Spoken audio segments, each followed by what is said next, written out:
우리 할렐루야 샬롬 하고 인사합니다. 할렐루야 샬롬 샬롬 샬롬 샬롬 샬롬.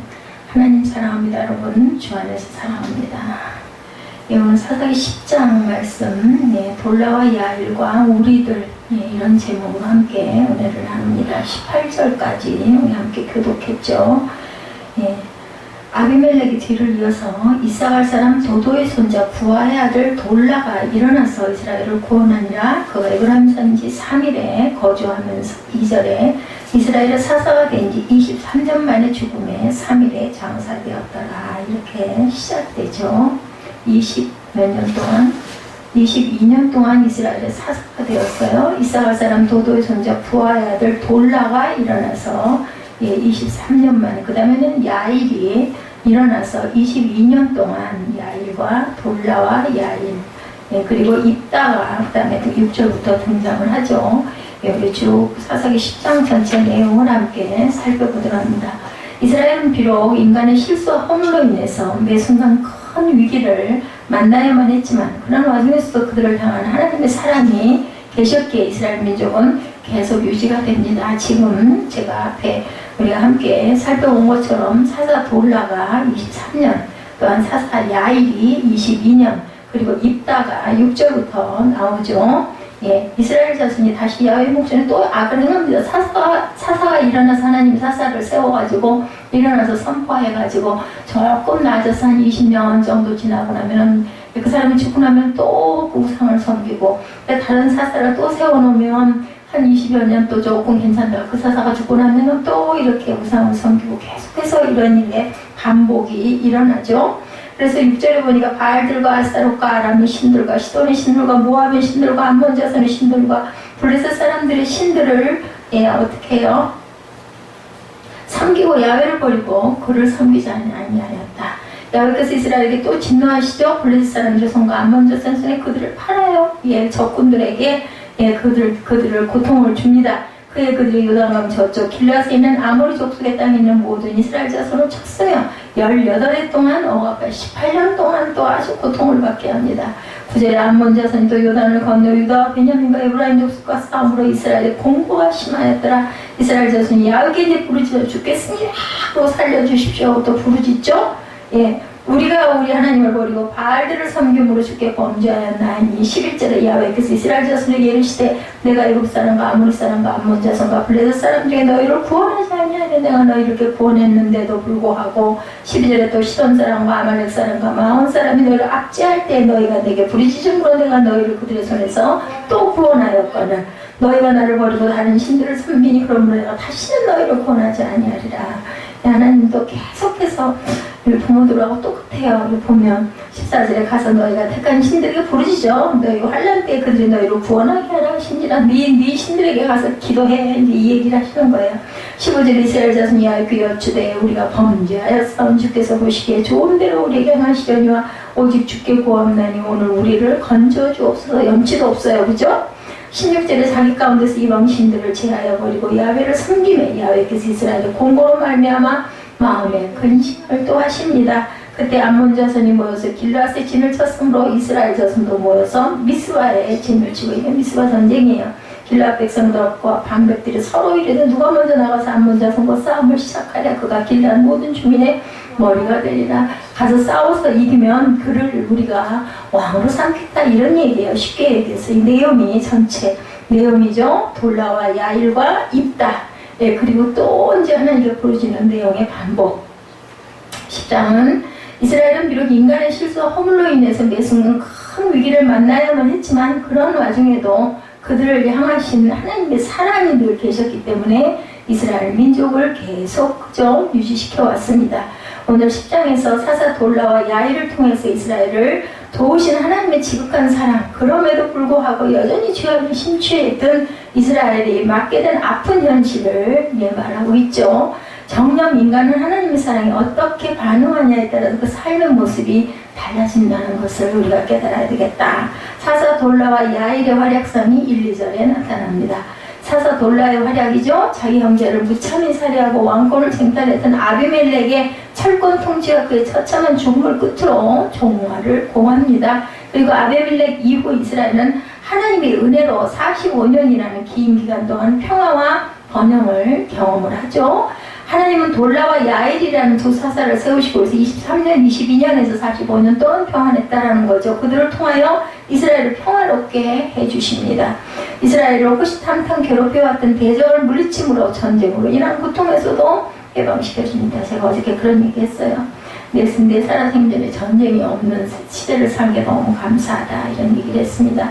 실로 하나님은 이 땅에 거하는 당신의 백성에게 날마다 평안과 복을 허락하고 그것을 또한 기뻐하시는 하나님이시다. 근데 우리 인생들이 그것들을 얻어 누리지 못하는 이유는 우리 허물과 죄악, 욕심, 그죠? 교만 이런 것들 때문에 우리가 항상 평안하지가 못합니다. 그럼 우리는 날마다 주님의 은혜를 덧입기 위해서 죄를 매일매일 회개하고 청산하고 참여하는 성결의 작업을 늘 게을리지 하지 말아야 되겠다. 하나님 앞에서의 참여에 대해서 시편 51편 1, 2절에 하나님의 주의 인자를 따라 내게 은혜를 베푸시며 주의 많은 긍휼을 따라 내 죄악을 지워주소서 이렇게 기도합니다. 51편 2절에 나의 죄악을 맑게 쓰시면 나의 죄를 깨끗이 제하소서. 다윗은 늘 이렇게 기도하면서 자신의 죄를 회개했던 것을 우리가 봅니다. 참으로 복된 인생이라고 시편 32편 1절에 허물의 사함을 받고 자신의 죄가 가려진 자는 복이 있도다. 맞습니다. 그렇죠? 그거를 사함을 받기 위해서는 우리는 어떻게 해야 될까요? 회개해야 되겠죠? 그리고 돌이키고 기도해야 합니다. 사사 야일의 활약상의 3절에서 5절에 나타나죠. 첫 번째 1, 2절은 돌라, 두 번째는 야일입니다.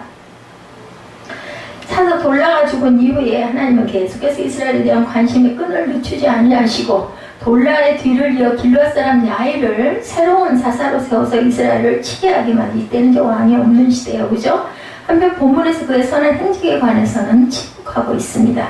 그렇지만 분명한 것은 사사를 통해 이스라엘에 대한 하나님 관심과 사랑이 여전했음을 우리가 확인할 수가 있는데, 함께 하시는 하나님, 여호수아 1장 5절이죠. 내 평생에 너를 등이 대적할 자가 없으므로 내가 모세와 함께 있었던 것 같이 누구에게 여호수아에게 너와 함께 있을 것임이니라. 내가 너를 떠나지 아니하며 버리지 아니하리라 말씀하십니다. 함께 하시는 그리스도에 대해서 요한복음 1장 14절에 말씀이 육신이 되어 우리 가운데 거하시며 우리가 그의 영광을 보니 아버지의 독생자의 영광이요 은혜와 진리가 충만하였더라. 이 은혜와 진리만 충만하면 우리는 부러울 것이 없죠. 또다시 이방 우상을 섬기죠. 계속 반복이었죠. 아까 우리 읽어본 것처럼 죄악의 노예로 전락한 이스라엘에 대해서 나타납니다. 이스라엘은 완악한 통치자 아비멜렉의 통치에서 벗어나 45년 동안 하나님의 은혜로 누구를 위해서 돌라와 야일을 세우심으로 인하여 편안하게 지냈습니다. 그렇죠? 이 평안한 때에 그들은 또다시 하나님을 점차 잊어버리게 되고 하나님 가증히 여기시는 우상을, 야일이 죽고 나니까 돌라가 죽고 그 다음에 야일이 죽고 나니까 또다시 45년 동안 태평했었던 그것을 그냥 잊어버리는 거예요. 그냥 태평한 걸로 생각을 하는 거죠.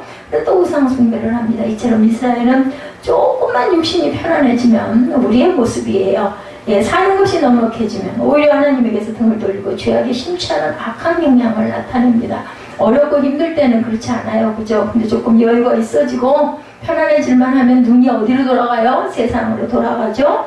결국 이스라엘은 근본적으로 죄의 노예, 습관적인 악의 종이라고 해야 옳을 것이다. 그것이 바로 저와 여러분의 모습이다. 이 같은 이스라엘의 절망적인 모습은 우리들의 모습과 절대로 동떨어진 것이 아니죠. 사실 우리도 육신적으로 편하고 물질적으로 넉넉할 때 신앙의 열도가 높아져야 되는데 거꾸로 가죠. 영적으로 게을러지고 세속에 쉽게 빠져드는 악한 경향을 띠고 있는 것을 우리가 부정할 수가 없습니다. 세상과 벗된 영혼에 대해서 야고보서 4장 4절에 말씀합니다.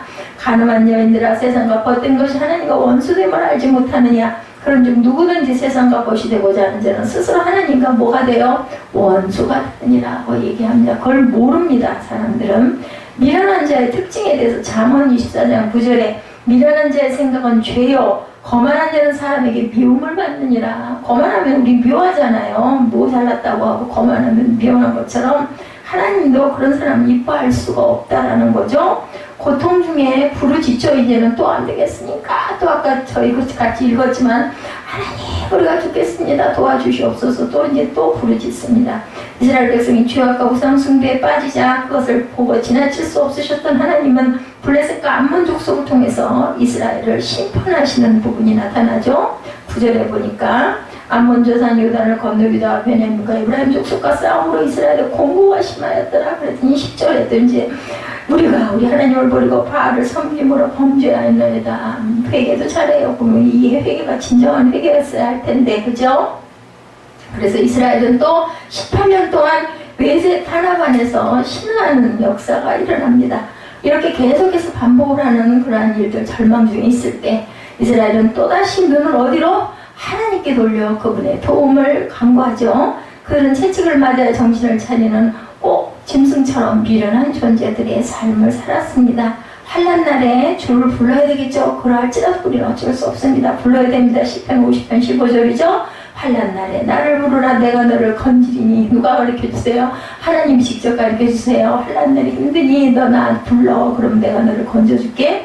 내가 나를 영화롭게 하리로다. 그래서 너희를 편안하게 해주면 너희가 나를 영화롭다 하지 않겠느냐, 이런 말씀이에요. 하나님께 부르짖으라. 예레미야 33장 3절이죠. 114라고 얘기하죠. 너는 내게 부르짖으라. 내가 네게 응답하겠고 내가 알지 못하고 크고 은밀한 일을 내게 보이리라 말씀합니다. 블레셋과 암몬의 압제가 그래서 일어나죠. 습관적인 범죄지로 전락한 이스라엘, 이렇게 계속 습관성이 배버렸어요. 그죠? 그래서 하나님은 블레셋과 암몬의 압제 아래서 자신들이 죄의 허물을 뒤늦게 발견하고 당신께 부딪혀 구원을 소소했던 이스라엘 백성을 돕기를 거절하십니다.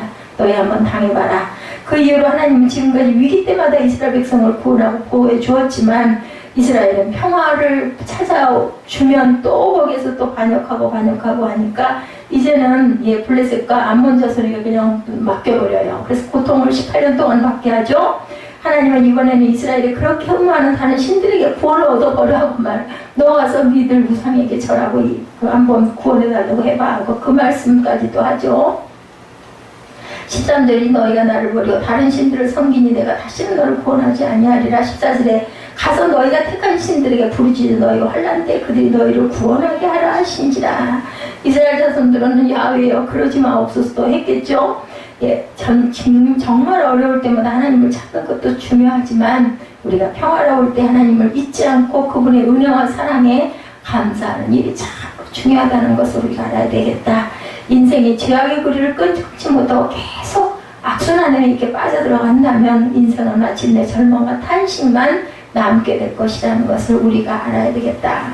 우리가 음식도 그래요. 좋지 않은 거 자꾸 입에다 붙여다 먹고 습관을 들이다 보면 몸에 안 좋다는 거 알면서도 그죠? 손이 자꾸 그리가고 그걸로 눈길이 갑니다. 이걸 우리가 끊어야 됩니다.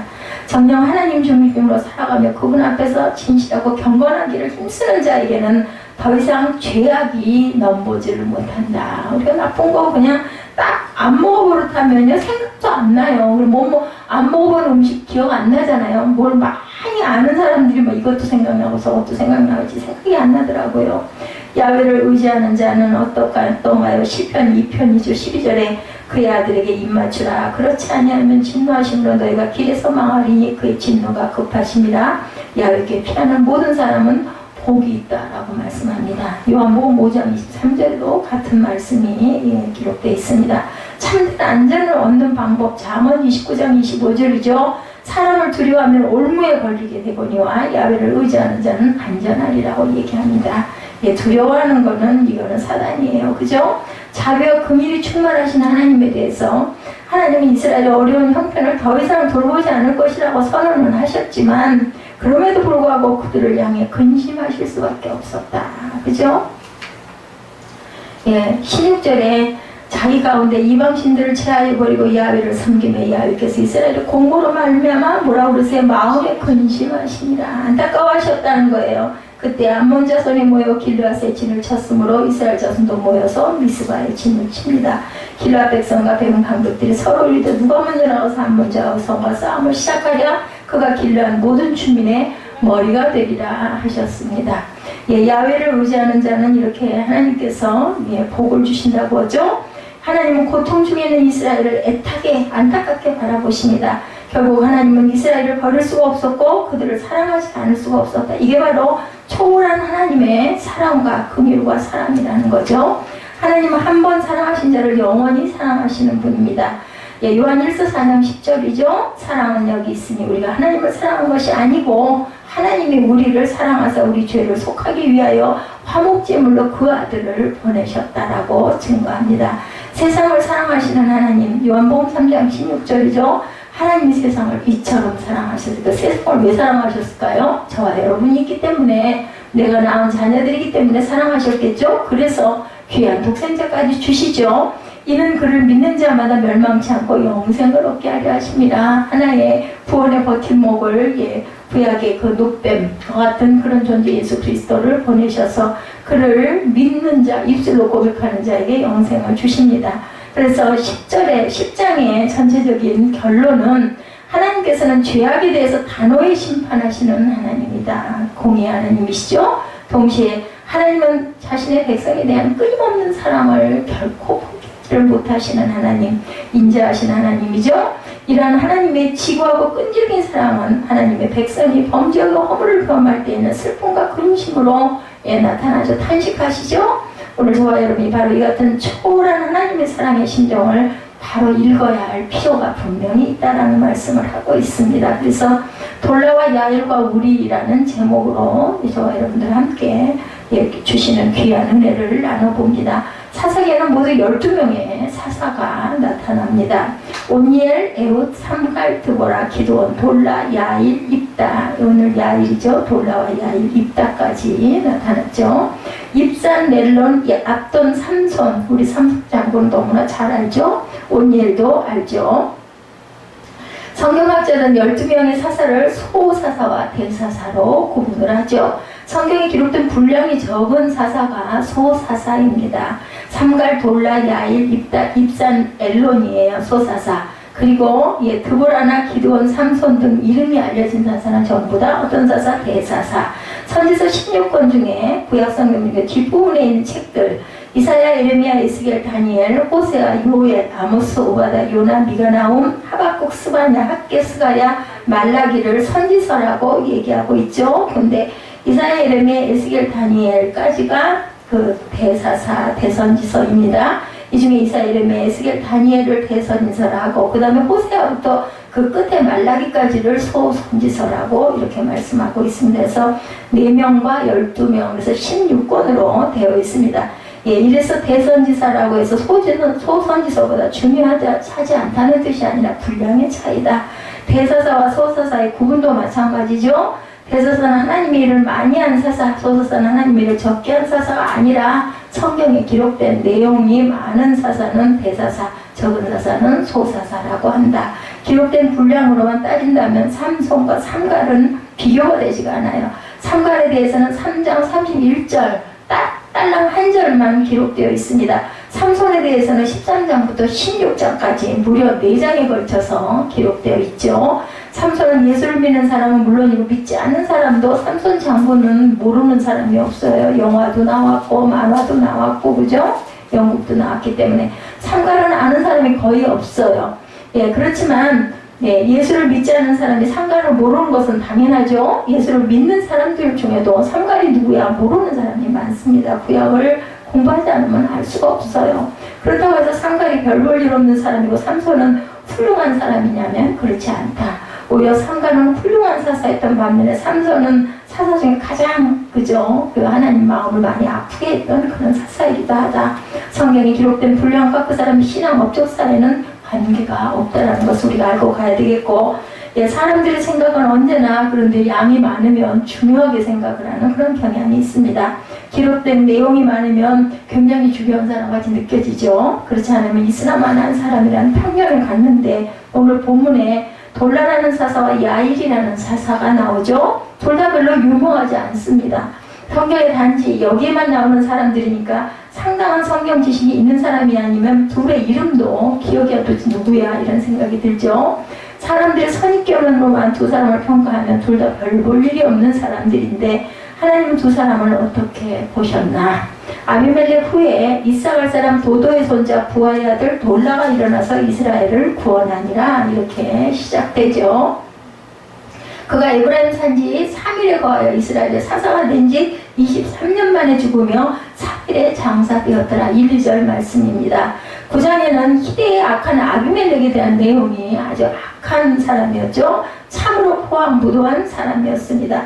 하지만 아비멜렉 같은 악당이 이스라엘을 다스렸다고 해서 하나님의 역사가 끝나지는 절대로 않는다.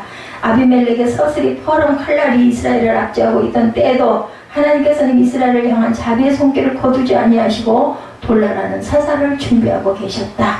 하나님의 역사가 아비멜렉이라는 추악한 이름으로 종결되는 것은 하나님께도 수치스러운 일, 너무나 가슴 아픈 일이셨겠죠. 돌라가 구체적으로 어떤 일을 했는지도 알 수가 없는데 아비멜렉 후에 돌라가 이스라엘을 구원했던 내용이 있는 것으로 보아서 아비멜렉으로 인한 엉망이 된 나라를 돌라가 그리고 정비하고 추스른 것은 사실인 것 같습니다. 어쩌면 아비멜렉으로 인해 그 틈을 타서 엉망이 된 틈을 타서 이방 족속이 쳐들어왔는데 돌라가 이를 무찔렀을 수도 있겠죠. 3절에서 5절에 보니까 그 후에 길르앗 사람 야일이 그 다음에 일어나죠. 22년 동안 이스라엘의 사사가 됩니다. 그에게 아들 30이 있어서 어린 나귀 30을 탔고 성읍 30을 두었었는데 그 성들은 길르앗 땅에 있고 오늘까지 하봇 야일이라 칭하였다라고 나타났죠. 야일이 죽음에 기부 가몬에 장사되었더라. 이 사람은 성도 30개나 되고 아들도 30명이나 됐어요. 그죠? 굉장히 번창했던 것을 우리가 볼 수 있습니다. 돌라 후에 일어난 사사가 바로 야일이죠. 기록된 분량은 돌라와 비슷하지만 내용은 전혀 다르게 나타납니다. 돌라에게는 돌라가 일어나서 이스라엘을 구원하니라 하고 이스라엘을 구원했다는 기록이 있는 반면에 야일에게는 이런 기록이 없습니다. 야일에게는 단지 그에게 아들 30명이 있었는데 30명이 전부 어린 나귀를 탔고 성읍도 30을 두었다. 엄청 떵떵거리고 잘 사는 모습만 기록되어 있죠. 야일의 아들들이 어린 나귀를 탔다는 게 바로 그런 부를 막 누리고 다녔다는 얘기입니다. 야일의 30 아들은 각자의 성읍을 또 갖고 있었죠. 그 성읍들이 전부 길르앗 땅에 있었기 때문에 길르앗을 가리켜서 야일의 동네, 하봇 야일이라는 뜻은 야일의 동네라는 뜻을 가리킵니다. 길르앗이라는 한 지역이 통째로 야일 가문의 소유가 된 거예요. 그죠? 통일신라 시대 말기에 지방 호족들이 다뤄했는데 그때 지방 호족들이 소유한 땅은 산과 내를 경계로 할 지경이었다 이렇게 나타나 있습니다. 말을 타고 종일 달려도 전부 그 집안의 땅이 되는 그런 아주 부호들이 많이 살았다. 이 산부터 저 산까지 전부 한 집안의 소유라면 그 집이 어느 만한 부를 누렸는지 알 수가 있겠죠. 영국이 한때는 해가 지지 않는 나라라고 한다죠. 자기 땅을 밟고 가다 보면 계속해서 그죠? 땅이 연결이 돼 있어가지고 이 얘기를 뒤집으면 이 산부터 저 산까지 전부를 소유한 사람은 엄청난 부를 누렸지만 그 지역에 사는 사람들의 생활은 얼마나 어려운 생활을 했을까. 그렇죠? 전부 소장용으로 전락해서 정말 근근히 촉은 목표로 연명을 하고 갔을 것이다. 길르앗을 가리켜서 그래서 하봇 야일이라고 했다는 이야기가 바로 야일의 동네 이스라엘의 사사가 되어서 한 일은 아들 30에게 어린 나귀 30을 타게 하고 성읍 30을 두어서 길르앗을 하봇 야일로 만든 일이 그들은 고작이었다.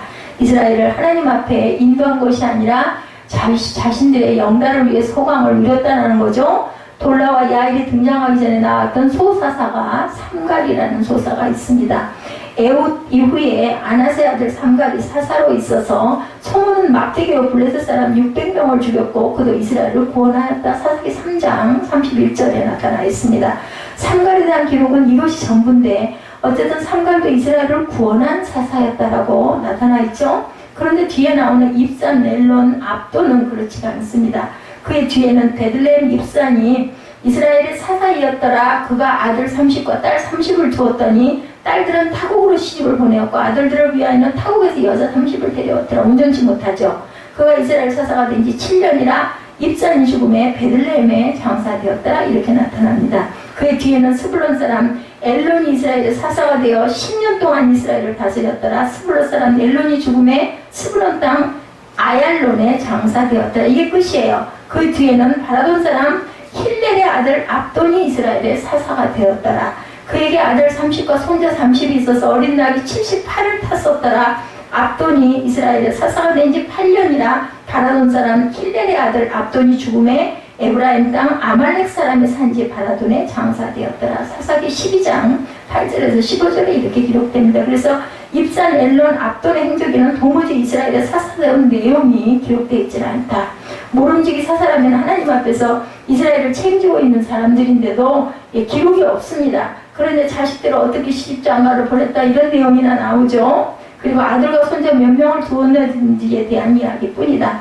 창갈부터 차례로 생각해보면 이스라엘의 역사가 점점 어두워지고 있음을 우리가 알 수가 있습니다. 삼갈과 돌라는 그런대로 제 몫을 감당했는데 돌라 이후에 야일, 입산, 엘론, 압도는 전부 엉망진창인 사사들이었다. 이스라엘 자손이 다시 야훼의 목전의 악을 행하여 바알과 아스타롯과 아람의 신들을 시돈의 신들과 모압의 신들과 암몬 자손의 신들과 블레셋 사람의 신들을 섬기고 야훼를 버려 그를 섬기지 아니하였다. 오늘 본문 6절에 이렇게 말씀합니다. 사사가 엉망인데 백성들이 온전할 수가 없겠죠. 이스라엘이 또 이방신을 섬겨 하나님 앞에 범죄합니다. 이때 이스라엘은 하나님을 버리고 바알과 아스타롯과 아람의 신들과 시돈의 신들과 모압의 신들과 암몬 자손의 신들과 블레셋 사람의 신들을 섬겼다. 이름을 대는 것도 힘이 들 정도로 많기도 합니다. 섬길 수 있는 이방 잡신을 다 섬겼다는 뜻이에요. 이스라엘의 다른 이방신은 아무것도 거들떠 보지 않았는데 어쩌다 그만 블레셋의 신 하나를 섬기는 실수를 범하였다라는 것과 내용이 전혀 다르죠. 예, 그야말로 총체적인 난국, 전부 다 이방신들을 섬깁니다. 악에는 여러분들 솔로가 없다고 그래요. 항상 뭐예요? 몰려다닌다는 거예요. 그죠? 악당들이 하는 짓을 보면 혼자 다니질 않아요. 자꾸 들어 모아가지고 모여다니죠. 더 모두 다 악당 짓이고 다르면 괜찮은데 유독 한 가지 점에서만 악당인 경우는 없습니다. 모두 다 악한 일들을 하죠. 점점 더 퍼지죠. 악행들이. 다른 모든 면에서는 선량하게 살아가는데 유독 은행만 터는 은행강도는 없다는 거죠. 은행을 털었으면 그 사람의 평소 행실도 은행 강도에 걸맞는 행실일 것이다. 그리고 더 큰 도둑질을 하고 더 큰 죄를 자꾸 짓죠. 그래서 무슨 얘기 있어요? 우리나라 말에도 바늘도둑이 소도둑 된다는 얘기. 점점 커지지 줄어들 수는 없습니다. 어린 시절에 했던 놀이 중에 그죠? 저도 기억이 나는데 여우야 뭐하니 여러분들 해보셨어요? 만일 누군가 이스라엘아 뭐하니라고 물으면 뭐라고 대답을 했을까? 여우야 뭐하니라고 물으면 여우는 밥 먹는다 잠잔다 이렇게 얘기를 했을 텐데 이스라엘은 언제나 하나님 앞에 범죄하고 있다 이렇게 대답하지 않았을까입니다. 이스라엘이 범죄하면 그 다음 순서는 뻔하죠. 하나님은 이방 족속을 보내서 이스라엘을 또 징계하십니다. 그리고 이방 족속의 압제에 견디다 못한 이스라엘은 계속해서 그래 구약을 보면 또 부르짖어 죽겠습니다. 살려주십시오. 또 그럽니다. 그러면 하나님이 또 사사를 보내서 이스라엘을 또 구원해 주십니다. 그리고 이것이 사사기 계속되는 패턴. 이제는 다시는 너희를 내가 돌보지 않겠다 해놓고 또 마음에 근심하셨다고 오늘도 본문에 나타나죠. 하나님께서는 이번에도 블레셋 사람과 암몬 사람을 통해서 이스라엘을 징계하십니다. 요단 건너편 길앗 땅에 사는 이스라엘은 18년 동안 학대를 당하였고 특히 암몬 자손은 요단강을 건너와서 이스라엘을 괴롭힙니다. 이스라엘 자손이 야훼께 부르짖어 가로되 우리가 하나님을 버리고 바알들을 섬김으로 죽게 알기도 잘 알아요. 왜 이렇게 됐다는 것을 아는 거죠. 여기까지는 굉장히 낯이 익습니다. 반복이 되니까. 이스라엘이 하나님께 범죄한 것이 한두 번이 아니고 이방 족속이 자기들을 압제할 때마다 하나님께 예언한 것도 한두 번이 아니기 때문에 하나님께서는 그때마다 이스라엘을 몰라라 하다가도 다시 돌이키고 구원해 주시죠. 그런데 이번에 얘기가 좀 다릅니다. 야훼께서 이스라엘 자손에게 이르시되 내가 애굽 사람과 아모리 사람과 암몬 자손과 블레셋 사람에게서 너희를 구원하지 아니하였느냐. 너희들을 모르니 잊어버렸니? 또 시돈 사람과 아말렉 사람과 마온 사람이 너희를 압제할 때 너희가 내게 부르심으로 내가 너희들을 그들의 손에서 구원하였거늘 너희가 나를 버리고 다른 신들을 섬기니 그러므로 내가 다시는 너희를 구원치 아니하리라. 가서 너희가 택한 신들에게 부르짖어라. 너희 환난 때 그들로 너희를 구원하게 하라. 11절에서 14절에 오죽하면 하나님 이렇게 말씀하죠. 지금까지 하나님은 이스라엘이 공경에 처할 때마다 그들을 구원해 주셨는데 이스라엘은 번번이 하나님을 배반하고 외면합니다. 하나님께서는 한 번도 이스라엘의 공경을 외면한 적이 없으셨어요. 왜 평소에는 우상을 섬기다가 공경에 처할 때마다 이런 이야기를 하느냐. 평소에 섬기던 우상에게 가서 도움을 청하라. 오죽하면 이렇게 말씀을 하십니다. 지금까지 이스라엘은 자신들의 우상을 섬기다가 이방 족속의 압제를 받으면 하나님께 부르짖고 하나님께서 구원해 주시면 또 우상을 섬기기를 반복을 했는데 하나님께서는 이제는 이스라엘은 낭패에 빠진다 이렇게 말씀하시니까 니들 우상에 가서 너희들 빌어봐 얘기하는 거죠. 이스라엘 자손이 야훼께 여짜오도 우리가 범죄하였습니다. 주의 보시기에 좋은 대로 우리에게 행하시려니와 오직 주께 구함나니 하고 얘기하죠. 15, 16절에 오늘날 우리를 건져내옵소서 하고 자기 가운데 이방신들을 제하여 버리고 야훼를 섬김에 야훼께서 이스라엘의 공고를 인하여 마음에 또 근심하셨더라. 부모의 심정입니다. 평소에는 자기들 마음대로 지내다가 재앙이 있을 때면 하나님을 찾는 것을 우리가 보게 됩니다. 이 얘기는 다분히 이중적이기도 한데 재앙이 있을 때조차 하나님을 찾지 않은 것에 비하면 그나마 좀 낫지 않느냐. 그죠? 재앙이 있을 때 뭐해요? 원망하고 불평하고, 그죠? 예, 비난하고 이럴 수 있는데, 그래도 구약에 있는 이스라엘 백성들은 그래도 요즘 사람들보다는 순진하다. 평소에는 늘 놀기가 바쁘다가 시험 때만 되면 벼락 공부를 하는 학생들, 그런데 시험 때가 돼도 공부 안 하는 학생들도 많지 않느냐는 거예요. 쉬운 얘기로. 공부는 평소에 한다는 사실을 감안하면 잘하는 건 아니지만 그것도 안 하는 애들도 있지 않느냐는 거죠. 이스라엘도 마찬가지였다. 평안할 때는 우상을 섬기다가 발등에 불이 떨어지면 아이고 나줬어 하는 그런 백성들이 있지만 재앙을 영으로 해서라도 하나님을 찾는 마음이 그나마 있었다는 게 다행스럽고 고마운 일 아니냐는 겁니다. 오죽하면 안 그렇습니까? 요즘에도 보면, 그죠? 하나님, 저희가 잘못했습니다. 무슨 벌이든지 받겠습니다. 한 가지 소원이 있사오니 저희를 건져만 주십시오라고 빌었다는 얘기는 자신들이 살 길이 누구에게? 하나님께 있다는 사실은 그래도 뭐 거짓말이든 말든 간에 그렇게 하고 나면 하나님 건져주신다는 것 정도는 알았다라는 겁니다. 자녀가 고통을 당하는 것을 보면 부모의 마음은 편하지가 않습니다. 저는 하나님의 마음을 보면서 저를 바라봅니다. 아이고, 이 녀석 꼴도 보기 싫어. 안 쳐다봐야지. 그냥 뭐가 되든지 말든지 내가 알게 뭐야. 지 인생은 지 거지. 이러다가도 또 저기 밥은 먹었나, 저기 제대로 뭘 좀 하고나 있나, 이런 마음이 당연히 드는 거죠. 정말 그렇게 하나님 마음들을 우리들이 닮았는지, 하나님께서는 이스라엘의 회개가 단지 고통에서 벗어나기 위한 것임을 아시면서도 또 속아주시고 또 속아주시는 거죠. 자, 예, 지금 하나님께 잘못했다고 빌고는 있지만 좀 형편 나아지면 너 또 그럴 거야. 예, 부모님들도 알아요. 그러면서도 그걸 외면할 수가 없고 마음에 근심합니다. 아이고, 저 녀석 이 다음에 제 몫을 하고 살아야 되고 제 가정을 잘 이루어야 할 텐데 저래가지고 어떻게 사회에 나와가지고 그 치열한 경쟁에서 이길 수나 있을까. 저렇게 안일하게 살다가 나중에 얼마나 힘이 들까. 저는 그게 늘 마음이 아프고 안타까운데 하나님이 이스라엘을 바라보시는 마음은 뭐 제가 그 마음 그것에 비교할 바가 아니겠지만 어쨌든 충분히 이해가 갑니다. 그래서 내가 이런 마음을 갖고 있구나 하는 생각을 거꾸로 하나님의 마음을 우리 부모들은 다 가지고 있는 거구나 이런 마음이 듭니다. 그때 암몬 자손이 모여서 길르앗에 진쳤으므로 마지막 절이죠. 17, 18절 이스라엘 자손도 모여서 미스바에 진을 쳐서 지금까지는 전혀 다른 양상 지금까지는 하나님께 부르짖기만 하면 그것으로 모든 문제가 저절로 해결이 되었는데 이번에는 하나님께 부르짖을 때 도리어 문제가 나타납니다. 이방인의 압제에서부터 구해달라고 기도했는데 하나님께서는 이방인을 물리치신 것이 아니라 이방인들과의 전면전으로 인도를 하셔서 전쟁을 하게 하시는 하나님. 하나님께서 이스라엘을 교육시키기 위하여 독하게 마음을 먹은 거예요. 그래서 정말 사랑하는 자식들은 그저 힘들게 한번 니들이 곤고함을 당해봐야 된다고 내팽개쳐 놓는 경우도 있죠. 제가 그걸 잘 못하는 것 같아요. 보면은 어려움이 있으면 그것을 피하는 것이 능사가 아니라 돌파하고 뚫고 나갔을 때 그죠? 인내함으로 인해서 단단해지기도 한다라는 거죠. 하나님께서는 우리가 당장의 어려움을 모면하는 것에 관심이 있지 않고 근본적인 해결책이 있기를 이제는 원하셨다. 이방 족속의 압제 밑에서 우왕좌왕하다 흐지부지 끝나는 것이 아니라 그 일을 통해서 하나님을 만나게 하시는 하나님. 그래서 하나님께서는 살려달라고 부르시는 이스라엘에게 공격적인 어려움을 겪기도 하신다. 얼마나 가슴이 아프시겠어요. 그죠? 길르앗 백성과 방백들이 서로 이르되 누가 먼저 나가서 암몬 자손과 싸움을 시작할꼬 그가 길르앗 모든 고민의 머리가 되리라. 마지막 절에 이렇게 또 이제 누군가가 서사가 나오지 않을까? 이런 기대를 한 것 같습니다. 길르앗 백성과 방백들은 자기들에게 들이닥친 문제를 자기들이 해결할 마음이 없어요. 누군가가 나와가지고 싸워가지고 이기고 또 우리를 좀 몇십 년 편안하게 살게 해주면 어떨까 이런 생각을 또 했다라는 거죠.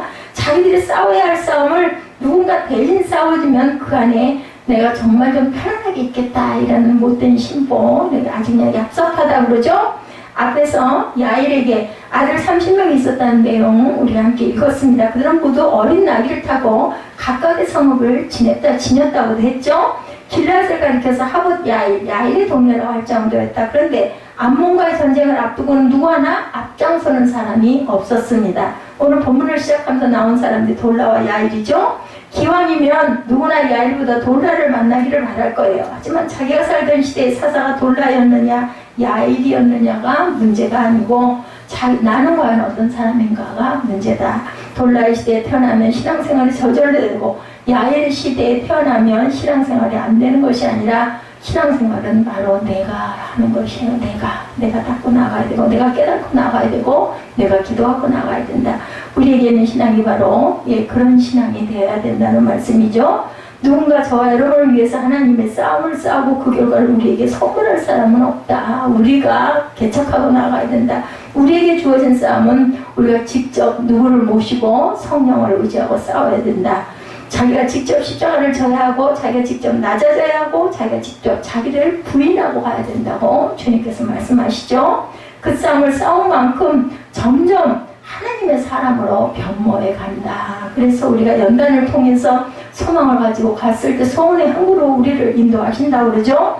우리의 신앙 여정 속에서 자기가 직접 하나님의 사람으로 변모되는 일이 더욱 풍성히 나타나는 은혜가 되기를 주님의 이름으로 축복합니다. 우리가 정말 나를 낮추고 주님을 의지하고 주님께서 나와 함께 해주실 것을 입술로 고백하는 그런 신앙, 그리고 직접 행하는 신앙을 할 때 하나님께서 저와 여러분과 늘 함께 하신다는 것을 잊지 않는 저와 여러분 되시기 바랍니다. 오늘 사사기 10장을 통해서 어느 시대에 내가 태어나느냐가 중요한 게 아니라 내가 신앙생활을 어떻게 하느냐, 누가 주인공이냐 하는 것이 중요하고 나의 십자가를 내가 지고 누구의 뒤를, 주님의 뒤를 따를 줄 아는 그러한 하늘의 지혜를 담는 저와 여러분 되시기를 주님의 이름으로 축복합니다.